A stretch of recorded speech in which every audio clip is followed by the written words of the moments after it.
Hey everyone, Governor Jeff Landry here tonight, wanting to thank the entire Turning Point family. Because tonight, unbelievable, over 1,500 people came to listen to Turning Point USA. Thank you, big shout out to LSU Turning Point. And so we're here on campus next to Mike the Tiger, and we're gonna put a challenge out to the LSU Board of Supervisors to find a place to put a statue of Charlie Kirk to defend the freedom of speech on college campuses.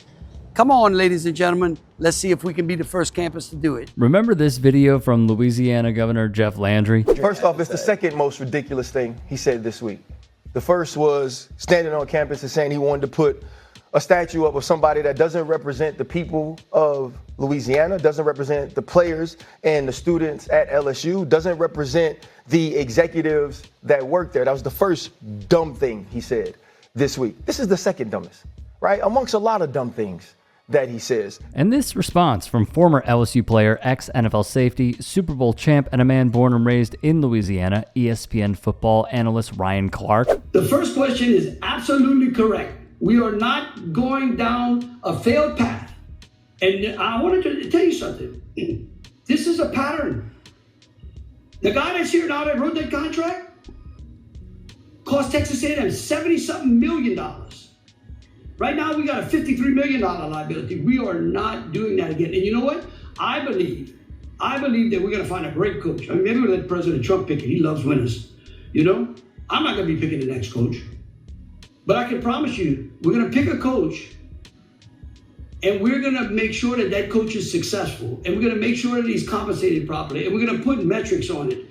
Because I'm tired of rewarding failure in this country. The glazing from Landry to bat signal to MAGA that he will allow someone like the President of the United States to pick the next football coach at Louisiana State University is beyond pathetic, and Clark was quick to remind everyone. To me, this is another situation of politicians poking their nose into things that they don't know about. And I honestly believe it was so he can get in front of a microphone and say, look at this connection I have to the president, and he likes to pick winners so he could placate to somebody he idolizes. You don't know nothing about football. There's enough going on in the state of Louisiana that needs to be fixed for its constituents. Well, I don't need you tweeting on Saturday night about what's going on in Tiger Stadium. This dude has failed the state and knows squat about ball. That is all that Ryan Clark is saying. There is too many issues happening right there under your nose that ain't got nothing to do with sports. Scott Woodard is a good man. Scott Woodard is a man that cares about LSU. In the greatest times, back in the day, he understood what it was like to be a part of a winner, and he's brought more winners back to the school. He didn't miss because Brian Kelly wasn't capable. He missed because Brian Kelly was no longer willing. Nothing this man said is off base. Yet. I looked up on Kayak today. Yeah. The direct one route ticket from Minneapolis to Mogadishu, and it was less than $3,000. So she can afford it on her congressional salary. So if she wants to go back there, go for it. Schlubs like this dude, Ben Dominic, Meghan McCain's whipping boy, reacted to the former football player writing, and I quote, "In fairness, Ryan Clark balances this by also being a blank analyst. What should be noted is Dominic's history and how he's a bad faith commentator with no original thoughts. It would take only a few days and 6 posts of examination to conclude Dominic plagiarized his work when he was with the Washington Post. He continued playing victim even after getting caught." Brian Kelly was no longer tapped in. Brian Kelly didn't care if the people of Louisiana cared about him, and he didn't care if the players knew that he cared about them. That's where it went wrong. Not in picking a man who was the winningest all-time coach in Notre Dame history. And so for me, it's emotional, clearly, and it pisses me off, but Scott Woodard deserves to pick the next head coach, and the governor should stay out of it. Anyone who follows college football would agree with this, by the way. All right, y'all, it's time to expose John Deere. As many of you know, we had a very big win recently with Tractor Supply where we got them to drop all their woke policies. Well, I regret to inform you that John Deere, another company that relies on conservative customers, has also gone woke. Add Robbie Starbuck to the list of out-of-touch dupes who went after Ryan Clark. He would tweet an image of Stephen A. Smith with his arms folded and the accompanying caption reading, "All of us listening to this moron. Via Rebecca Crosby of Popular Information, Starbuck unsuccessfully ran for Congress. He has promoted the racist Great Replacement theory, promoted wild claims about the purported dangers of the COVID-19 vaccine, and also pushed the false claim that there is cannibalism occurring in Haiti, stating that, quote, the country is now effectively run by a warlord named Barbecue who has a cannibal gang, and has even suggested that toxic chemicals are causing children to identify as LGBTQ. This guy's nuts. The most hilarious reply I saw was from Sean Davis, who wrote above the video of Clark, ESPN hates Christians. In the end, am I surprised? No, not in the slightest. I think what's rather obvious is how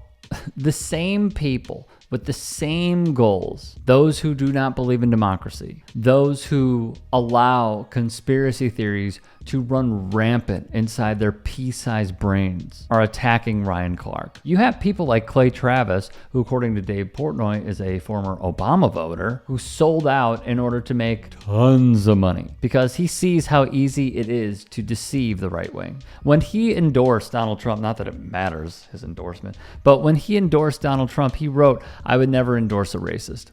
You're an idiot. He went after Ryan Clark. And so did the usual suspects. So if you ever want to know what is the better side, the morally upstanding side to be on, look at those names that we identified in this piece and think, do I want to align with that person? It's the same as multinational corporations and billionaires going against Zoran Mamdani. Do I want to be on the side of billionaires, or do I want to be on the side of populism? The choice is yours. Hey, I appreciate you watching. Now, if you can, please do become a channel member by going to youtube.com/TYTsports and clicking the join button. If that's too much for you, you can just go to tyt.com/join to become a member. It helps all of us out here at the Young Turks and keeps our network afloat. In addition, you could follow me on my socials on Twitter, Instagram, and TikTok. Appreciate the love. Have a great day. Calling out elite people in comedy should be the rule of thumb. I think Donald Trump's hair is actually another creature. Yeah. The hair's like going, good night, Donald. Good night, Donald. Here we go. Maybe it goes out. It goes out and makes money while he's asleep. There is something about punching down that feels taboo, and punching up is the way to go. Crack's not really my thing, but if it was, it would be fine if I was on that side. Wow. Don Jr.'s on coke. We won with poorly educated. I love the poorly educated. I'm a very stable genius. It is very important, the work that the Jordan Kleppers are doing, the work that the Good Liars are doing, the work that our team here at the Turks are doing, and many more. Used to see these tackles, now they tackle. Oh, head-on-head collision. Bing, flag. Football's become soft. You have Trump doing sound effects for tackles. The choice could not be more clear. Like, let's not beat around the bush about it.